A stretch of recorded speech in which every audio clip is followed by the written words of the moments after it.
Estamos em mais um Prevcast e hoje temos dois convidados muito especiais. O professor e sócio da Aqua, Khalil, que é engenheiro civil formado pela Universidade Presbiteriense Mackenzie em 1979, Khalil. E mestre em Engenharia de Recursos Hídricos e Saneamento Ambiental pela UniOeste em 2006. Seja bem-vindo, Khalil.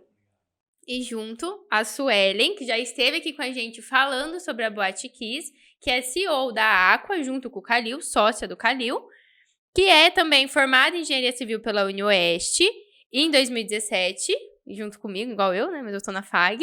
E mestre também na mesma que o Khalil, isso? De Recursos Hídricos e Saneamento Ambiental pela UniOeste em 2021. Ai, acabou de sair. Seja bem-vindo, gente. Seja bem-vindo, Khalil. Seja bem-vindo, Su, que já tá aqui, né? Já veio o podcast, já veio o ponto-chave na época. Gente, hoje a gente chamou o Khalil e a Suelen para falar sobre dois assuntos técnicos de prevenção contra incêndio. A gente vai começar falando sobre o sistema de hidrante. Nesse episódio a gente vai falar sobre o sistema de hidrante. E no episódio futuro a gente vai trazer a parte de SPK, que é o chuveiro automático. E a gente separou aqui algumas perguntas sobre o sistema de hidrante pra gente fazer pra vocês. A primeira pergunta, não sei qual dos dois vai querer responder, é referente a uma pessoa que nunca fez um sistema de hidrante. O que ela precisa cuidar na hora de começar esse sistema? Bom, em primeiro lugar, a gente está bem feliz por estar aqui com você, né? Compartilhar um pouquinho do conhecimento que a gente traz aí, acho que principalmente o Khalil, né? Que é professor e trabalha aí nessa área há bastante tempo. E eu que já aprendi muito com ele e cada vez venho aprendendo mais e, né, a gente vai buscando conhecimento do quanto é canto. Bom, o que a gente vê, principalmente para você começar a pensar num sistema de hidrante, em primeiro lugar, você entender qual que é a função dele, a concepção de um sistema de hidrantes, a importância dele e, falando da parte técnica, entender a hidráulica. Você não vai conseguir dimensionar um sistema de hidrante se você não entender hidráulica, né? Então, assim, em primeiro lugar, para que serve um sistema de hidrantes? Para você fazer o combate e proteção daquela edificação, com pessoas que vão saber operar aquele sistema, porque ele faz o combate com água. Então, já pensando nisso, é o combate com água contra o fogo na edificação. Beleza. Então, essa é a primeira coisa que você tem que pensar quando você vai projetar um sistema de hidrantes. E para você, além daquela questão de norma, né, que a gente sabe que, olha, norma e projeta, distanciamento de hidrantes, enfim, isso tudo a gente tem em norma. Mas na hora da gente dimensionar, saber conceitos de perda de carga, saber, assim, você ter em mãos catálogos técnicos de equipamentos, que é muito importante, então esguichos, mangueiras, tudo aquilo que você vai usar no seu sistema, você tem que ter um certo conhecimento prévio, ir atrás, conversar com fornecedores, para você poder utilizar isso nos seus cálculos. Acho que isso é o básico, o principal. Não sei se o Khalil tem algo a acrescentar em relação a isso. Não, isso mesmo. Você que ensina lá as estagiárias começando a projetar, ela que faz esse encaminhamento. Mas é esse mesmo, o que a Suelen falou é isso aí, conhecer toda essa parte técnica, o que é um hidrante. É isso.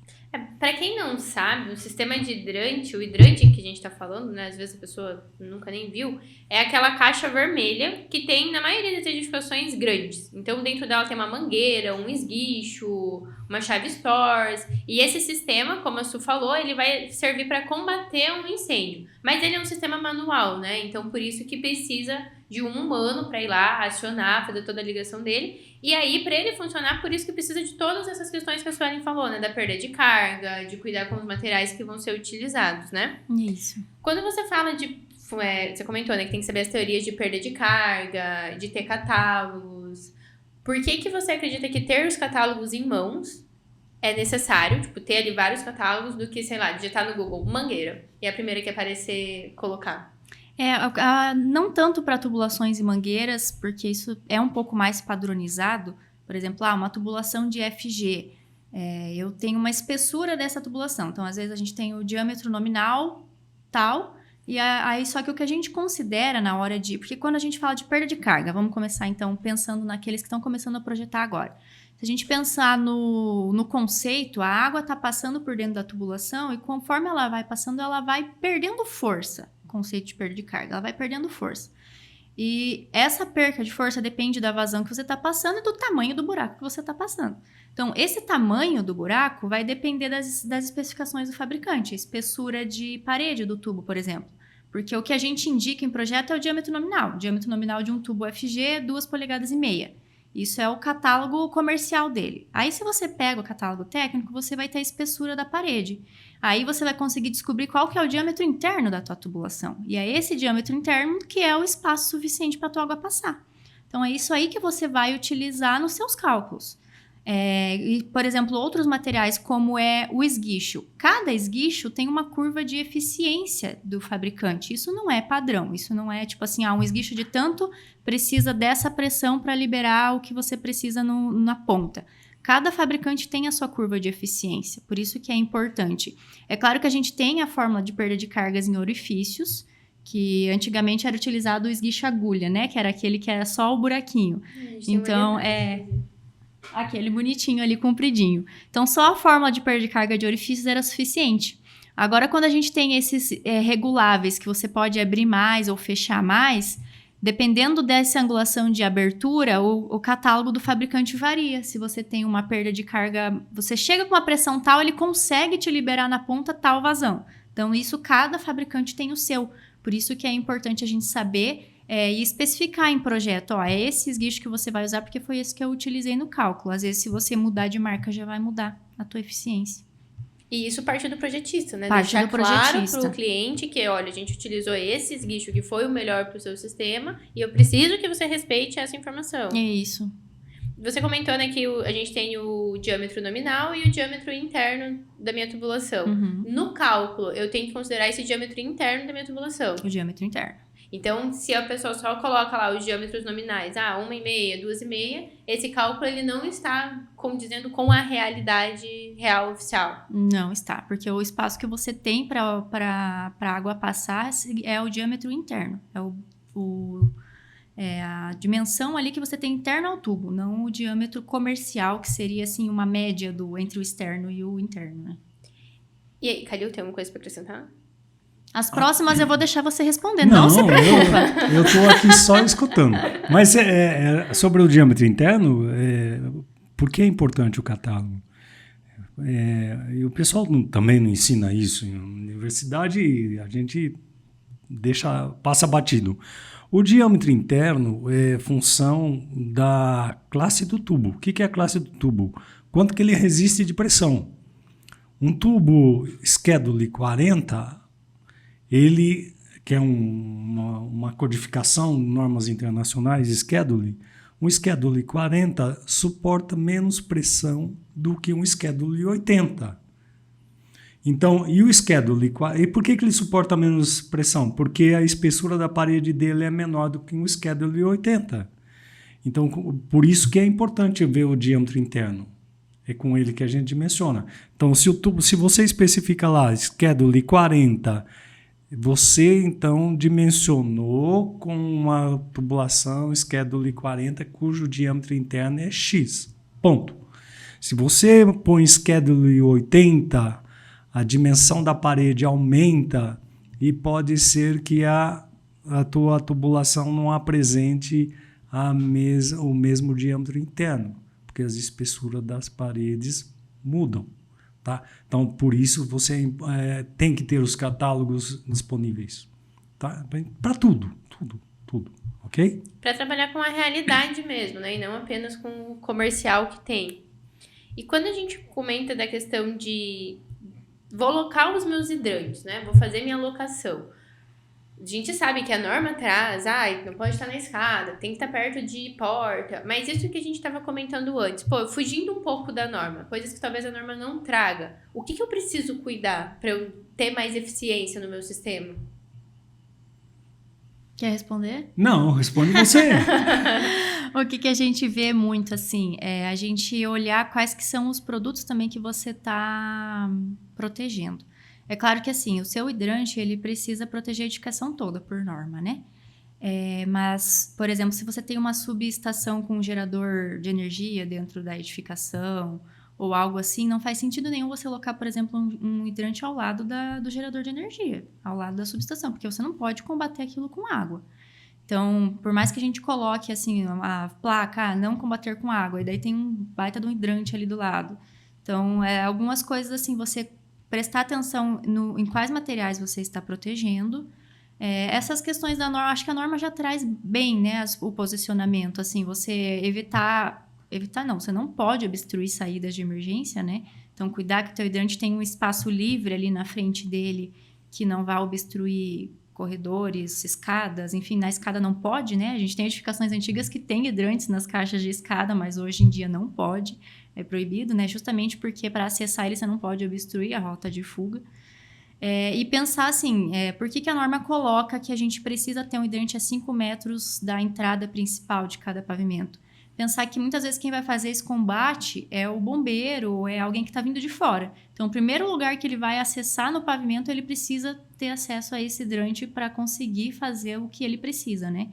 E até assim, esses dias a gente teve um caso de uma obra em Toledo, que é uma cidade aqui próxima, né? Porque o pessoal que não conhece a região, de uma edificação que tinha um hidrante interno aprovado, né, há algum tempo, era um hidrante por pavimento. E depois eles acabaram mudando o layout, e com o novo layout, só aquele hidrante central não estava chegando nos cômodos mais distantes, porque eles acabaram fazendo muitos compartimentos no novo layout. E daí a gente foi tentar reaprovar o projeto, o bombeiro, não, então tem que pôr mais um hidrante. Aí a gente foi analisar se valia a pena a gente tentar mudar aquela rede agora, depois de pronto, para pôr um hidrante a mais, ou tentar pedir para ele liberar para a gente aumentar o tamanho da nossa mangueira. Por quê? Hidrantes internos, a gente tem uma limitação na norma de até 30 metros de mangueira. Hidrantes externos, 60 metros. Aí depois disso que eu fui parar para pensar e perguntar o porquê disso. Por que internamente 30 metros e externamente 60 metros?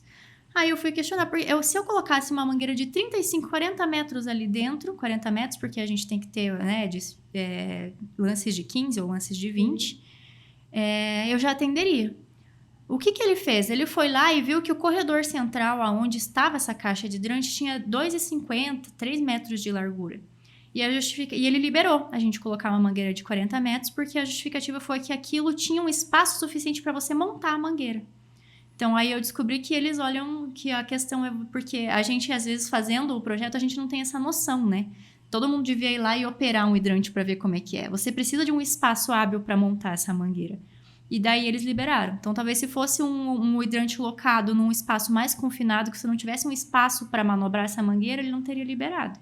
Então, é isso também. Às vezes, você tentar buscar um espaço que não seja muito confinado para você pôr a tua caixa de hidrantes, por questão de acesso e por questão de que você vai ter que tirar aquela mangueira de lá, aquela mangueira é enorme, você vai ter que montar, então, né, a operação dele mesmo. Nossa, isso já responde a outra pergunta, que era quando colocar o hidrante interno ou externo. Então, agora a gente já sabe que o que a norma considera é essa questão de espaço para você montar esse sistema, né? E é uma coisa que eu descobri há pouco tempo, que eu não sabia. Eu não sabia.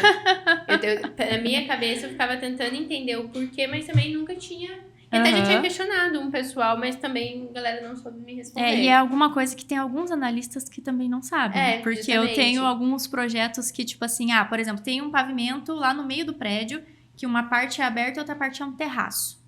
Eu coloquei um hidrante externo no terraço com 60 metros. O analista não aceitou. Ele falou assim, isso aí não é uma parte externa da edificação. Você tá dentro do prédio, eu não vou aceitar. Aí você tem que justificar. Não, mas a mangueira dá, por que não? Ele, não, porque norma é norma, enfim. Então, assim, vai muito da concepção técnica nossa, de você entender o porquê daquilo, né? E agora que eu fui entender o porquê da mangueira de 60 metros, e agora que eu consigo articular com ele o porquê que eu quero que fique o meu hidrante com 60 metros ali.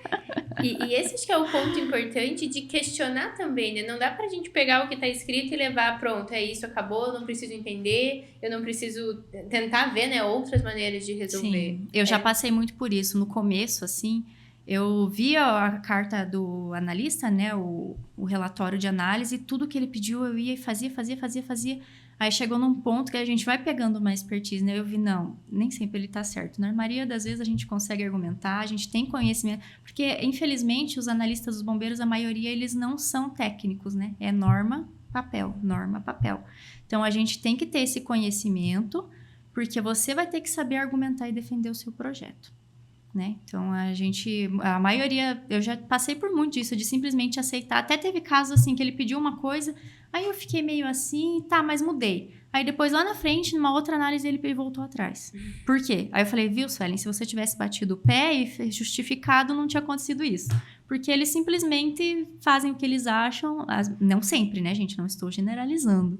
Tem muito analista bom também nos bombeiros. Mas a gente tem que ter a nossa segurança técnica para defender aquilo que a gente está propondo, né? Até porque quando a gente fala de sistemas esses, tanto de hidrante quanto de SPK, a própria norma diz que é a gente que responde por todo o conhecimento técnico, né? Então, levar esse conhecimento e explicar esses posicionamentos, eu acredito que até auxiliem eles na hora de corrigir. Porque, como você falou, né? Normalmente eles não são técnicos, então eles estão lá para ver, é 2,5, ela colocou 2,5.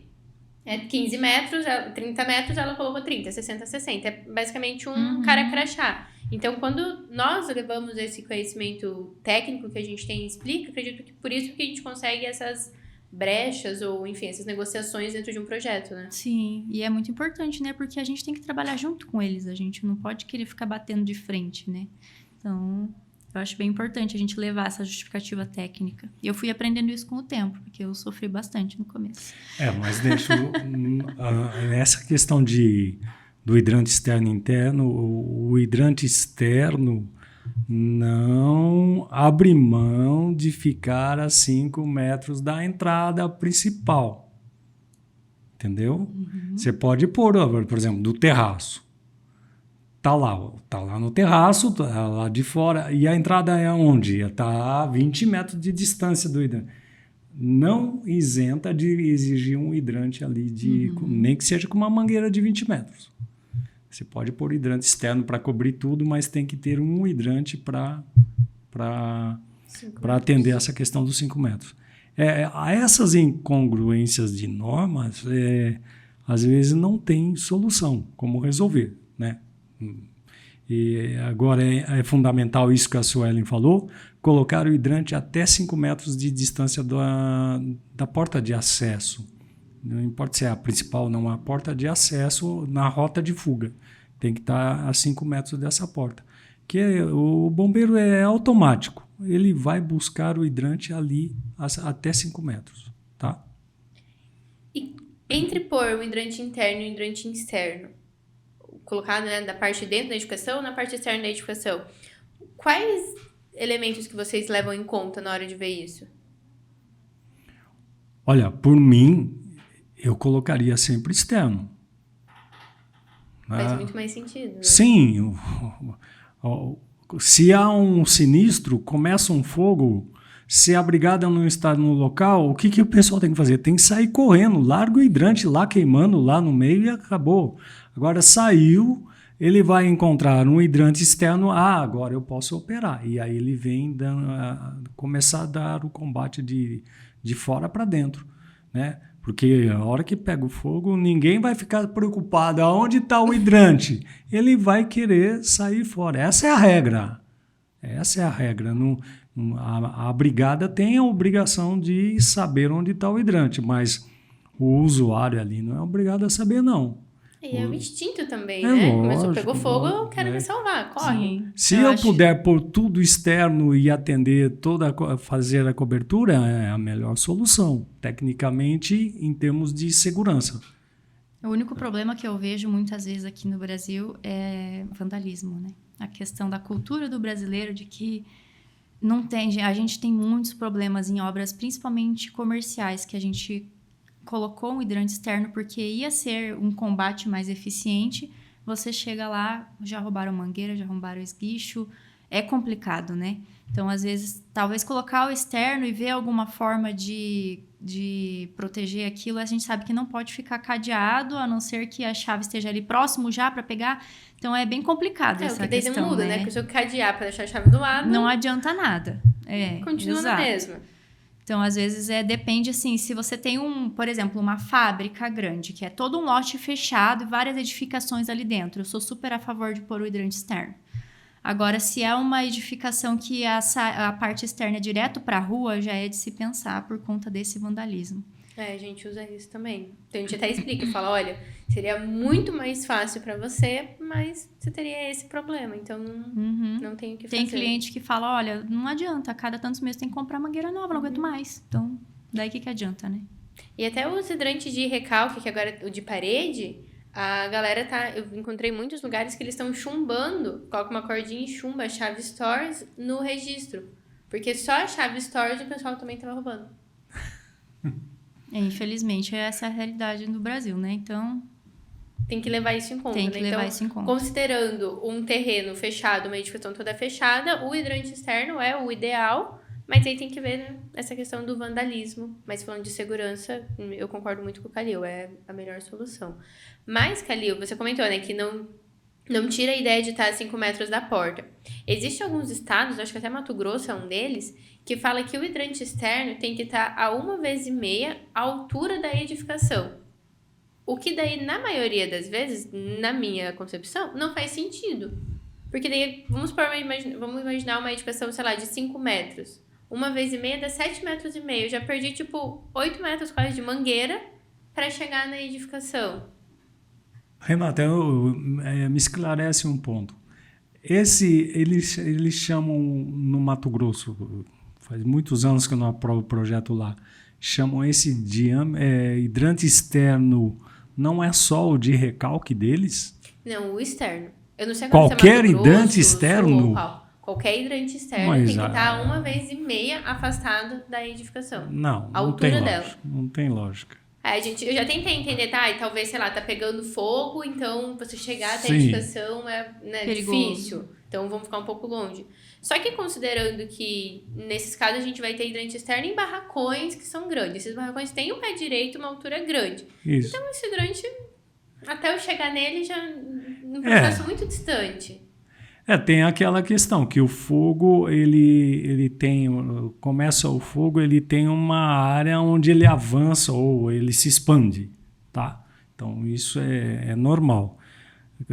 Como é que ele chegou a esse 1,5 aí? Não sei. Teria que estudar por que essa norma do Mato Grosso é assim. Nem em São Paulo é assim, que é o ponto mais... Eu falo que as normas mais desenvolvidas as normas Brasil, né? mais avançadas em termos de atualização e tecnologia são feitas em São Paulo. Nem a São Paulo é isso, né? Querendo inovar baseado em quê? É uma coisa que a gente pode deixar no ar essa pergunta. Como é que chegaram a esse 1,5? Da onde esse cálculo? Onde esse cálculo? A gente nunca entendeu. Na época que a gente aprovava bastante no Mato Grosso, eu trabalhava numa empresa onde fazia de agroindústria. Então, quando a gente locava, sempre tinha que estar à distância. Tinha que comprovar ainda esse cálculo dessa distância. Sim. Que a gente não... Não há lógica, não é? Até tudo bem. agora que a gente estava falando dessa questão de estados, entrou nesse ponto, aqui no Paraná, eles pedem pra gente comprovar sempre 2 hidrantes funcionando ao mesmo tempo. Em alguns outros estados, eles falam assim, até 4 hidrantes, você comprova 2 ao mesmo tempo. Se for 7 hidrantes, você comprova 3 ao mesmo tempo. Sei lá, se for... Tô chutando os números, mas é mais ou menos assim. Se for 10, você comprova 4 ao mesmo tempo. Isso faz sentido na cabeça de vocês? Porque por mais que eu precise que 4 hidrantes estejam funcionando ao mesmo tempo, dificilmente vai estar pegando fogo em todos os lugares ao mesmo tempo. Se uma rede que eu tiver vários hidrantes, a não ser que seja um prédio, eu tô com esses hidrantes espalhados, certo? Então, o fogo não vai estar em tudo para estar tudo funcionando. Mas uma vez a gente vê que assim, algumas normas, alguns itens não fazem muito sentido. Não entra, né? Porque daí eu preciso de uma bomba gigante. Porque imagina, eu vou considerar 4 vezes uma vazão, 5 vezes uma vazão. É uma bomba muito grande, que vai ter uma potência muito grande, que daí nenhum brigadista consegue controlar aquele hidrante, porque é muita potência para ele. Não, fica muito vago, né, esses assuntos. Isso é que eu falo, que às vezes eles criam as normas sem um embasamento técnico.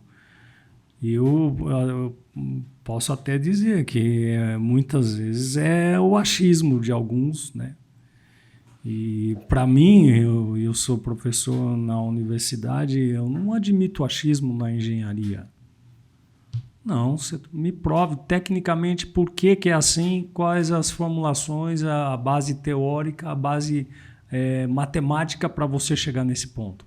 Não adianta, não tem achismo. E fogo não tem achismo, não existe achismo em fogo. Né? E de vez em quando eu pego uma norma internacional, tá tudo justificado. Não existe... pode ser, não existe. Nessa situação especificamente, faça assim. Nessa situação, é tudo discriminado.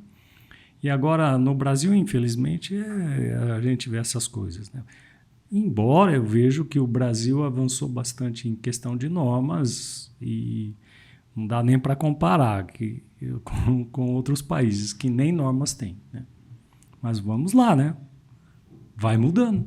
Como a gente falou no último episódio, né? Passos pequenos, tá caminhando para uma prevenção mais evoluída.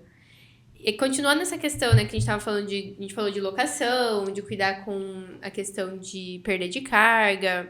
Quando eu vou dimensionar minha tubulação, a gente falou sobre a questão do diâmetro interno e do diâmetro externo de um tubo, né, o diâmetro nominal. Mas a gente tem aquela diferença que alguns fabricantes dizem ser necessário e outros não, da tubulação de sucção para o recalque.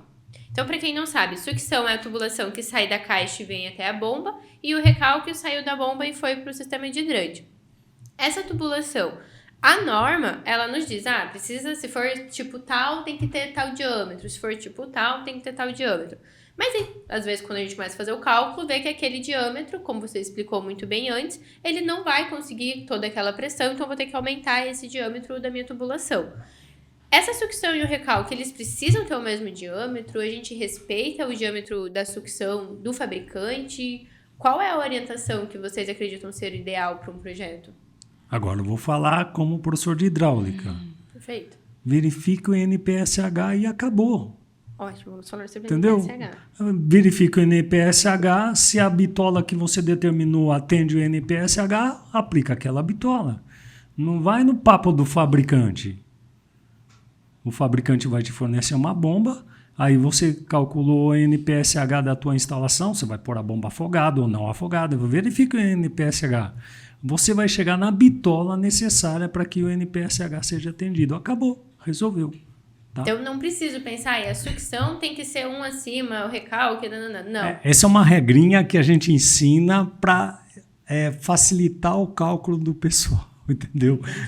Isso, eu ensino, pega a fórmula de Forchmeyer lá e adota o diâmetro comercial e imediatamente a bitola, uma bitola a mais que a diâmetro do recalque. E acabou. Mas não é uma obrigação. Não é uma obrigação. Então, se eu quiser, estou com um recalque de 2,5, posso colocar minha sucção em 3, ou posso manter em 2,5, ou posso fazer meu NPSH e também fazer esse cálculo. Pois é. Aquela bombinha que você tem ali, por exemplo, a entrada dela lá, se eu não me engano, é 1,25. Acho que sim. Tá? 1,25. Essa bombinha ali é 1,25 a entrada dela. E a tua tubulação é 2 polegadas de entrada. Você tem que colocar uma válvula redutora, uma bucha de redução para sair de 2 polegadas para 1,25. Vai dizer que não vai funcionar porque você pôs 2 polegadas e agora está 1,25 na entrada? Não, vai funcionar. Para essa bomba, a curva característica dela, 1,25 funciona naquela curva dela e pronto. Agora, você tem que verificar, não, eu vou pôr 1,25, eu vou sair da minha caixa d'água e vou pôr 1,25. Se você não fizer a verificação do INPSH, você vai descobrir que 1,25 não vai resolver. Tá? Então, não siga a bitola da bomba. Você verifique sempre qual é a pressão positiva de vapor ali. Porque ela vai gerar uma pressão de vapor, ela vai requerer uma pressão mínima, né, para que a bomba funcione de acordo com a curva característica dela. Mas essa regra de uma bitola comercial a mais na verdade, é uma regra que a gente ensina para dispensar muitos cálculos. Tá? Para facilitar. Facilita um monte para nós. Né? Agora, Cada um adota o critério que quiser, mas se você fizer o NPSH, você vai chegar na bitola correta que aquela bomba vai pedir. E o que é o NPSH? Pensando que talvez o pessoal nem saiba o que é essa sigla.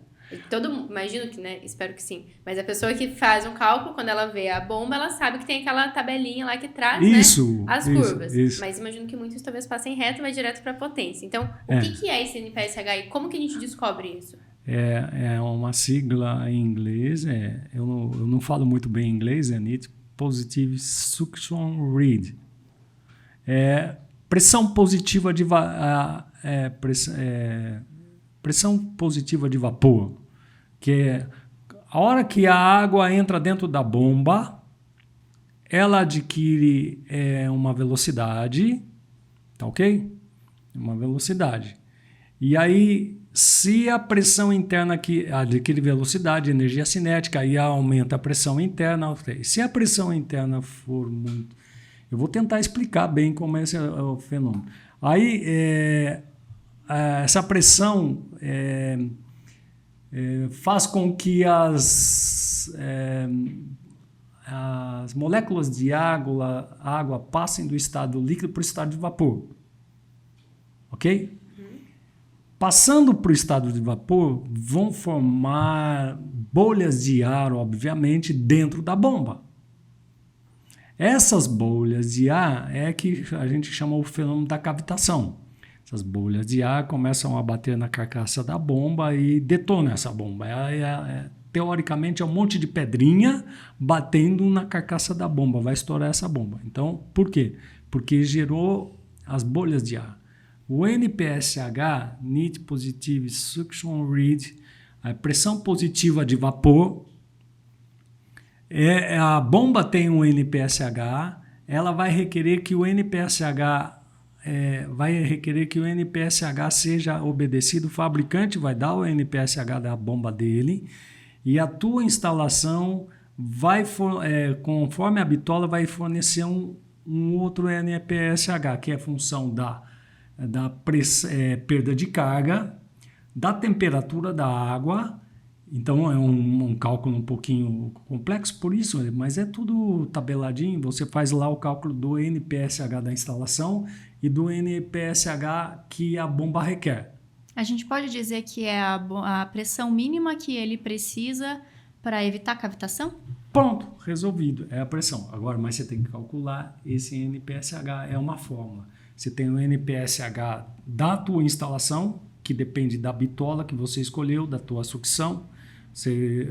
Depende da pressão de vapor do local onde está instalado, depende da temperatura da água. Então, você acha o NPSH da instalação. E a bomba vai dizer, não, eu preciso que o teu NPSH me atenda no mínimo esse valor aqui.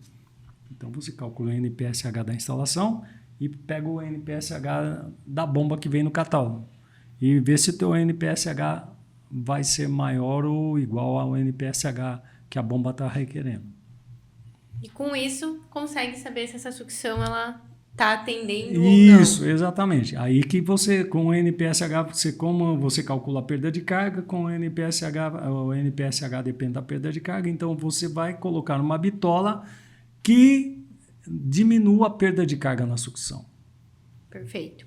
A cavitação, uma vez eu fui em um treinamento lá na FAMAC e eles utilizaram um método bem legal para mostrar o que é de uma maneira simples. Que é basicamente pegar uma garrafinha de água com gás, você chacoalha ela e abre. Porque quando você abre, ela faz aquela explosãozinha, né? Que é basicamente o que acontece dentro da bomba cavitação, certo? Então, para quem não entendeu o que é a cavitação, é basicamente essa explosão da água quando ela vai se transformando em vapor, em gases, né? Perfeito. Vamos para a nossa última pergunta, apesar de ter várias. Que a gente conversou, então, sobre questão de sucção e recalque, né? O que a gente precisa cuidar, sobre a questão da perda de carga, do diâmetro, da locação. Agora, quando a gente fala de acionamento desse sistema, a gente tem o fluxostato, o pressostato e também a botoeira. Qual é a diferença desses sistemas e qual é o melhor... A gente tem o mais eficiente e daí a gente tem o mais eficiente no nosso país, de acordo com a instalação, né? Então, qual a opinião de vocês sobre isso e como vocês denominam cada um desses acionamentos? Su, explica, porque você sabe muito bem como isso funciona. A gente, pensando na parte assim, primeiro, né? O técnico, como é para funcionar a parte hidráulica. Quando a gente tem um sistema de hidrantes funcionando com um reservatório superior, ou seja, por gravidade mesmo, qualquer ponto que você abrir, essa água vai fluir, mesmo que com uma baixa pressão, você pode utilizar o acionamento pela fluxostato, que é um acionamento automático. O que a gente tem, né? Os 3 sistemas. A fluxostato e o pressostato, eles são acionamentos automáticos, ou é para ser se estiver funcionando corretamente.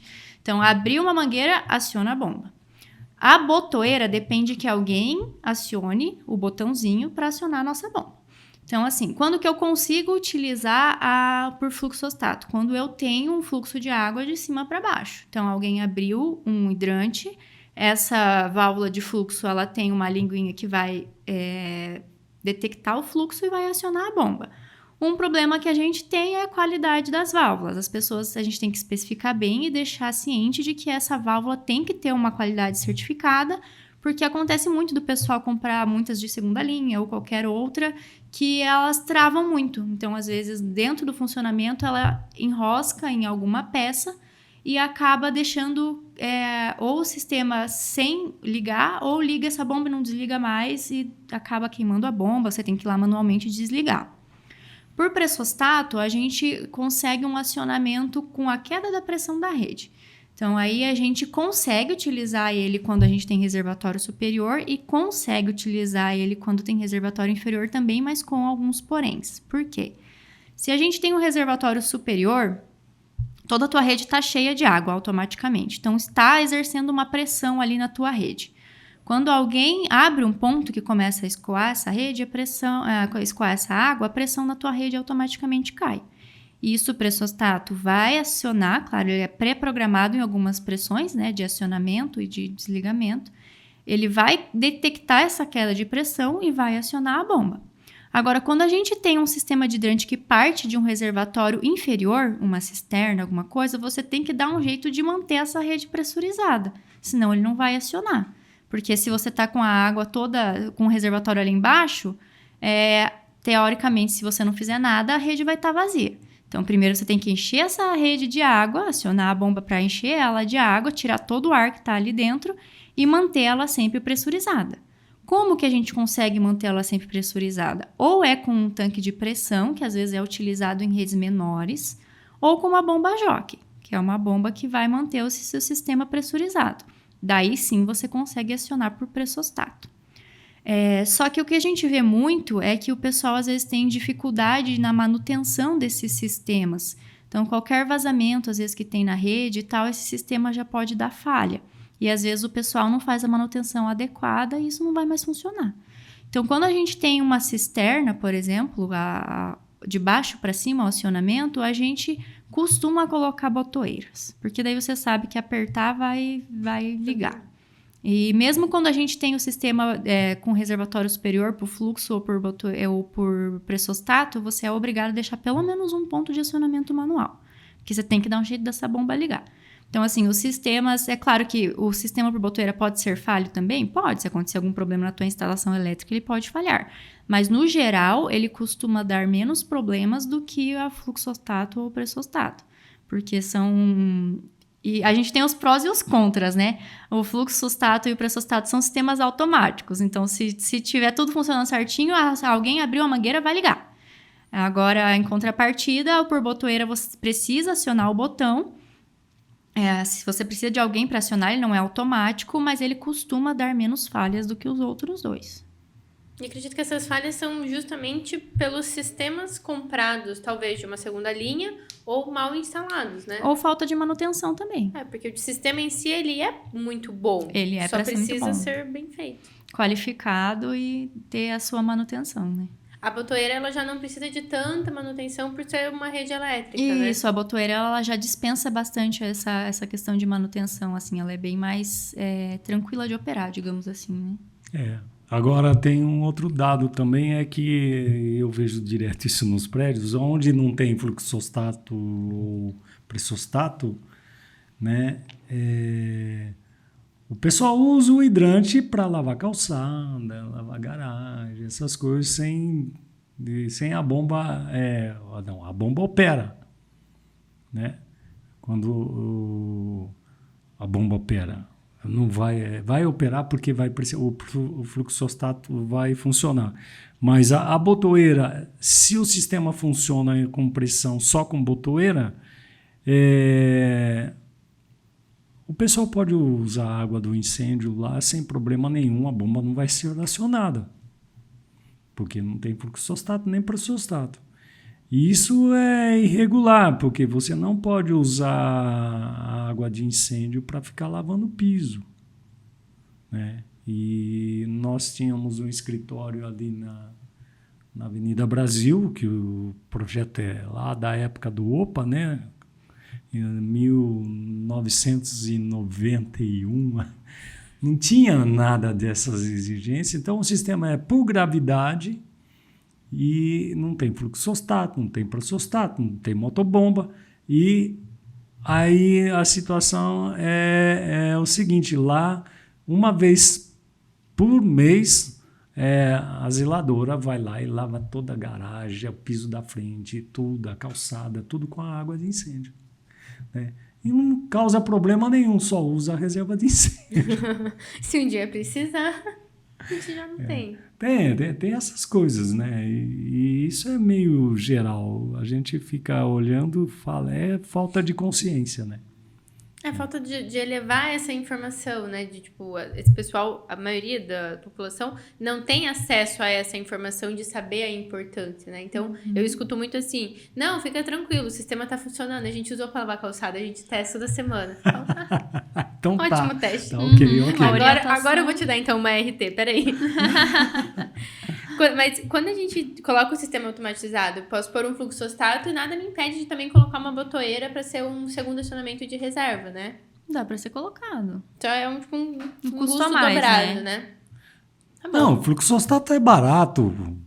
É barato. Você compra um Xing Ling aí, custa 150 reais, 170 reais.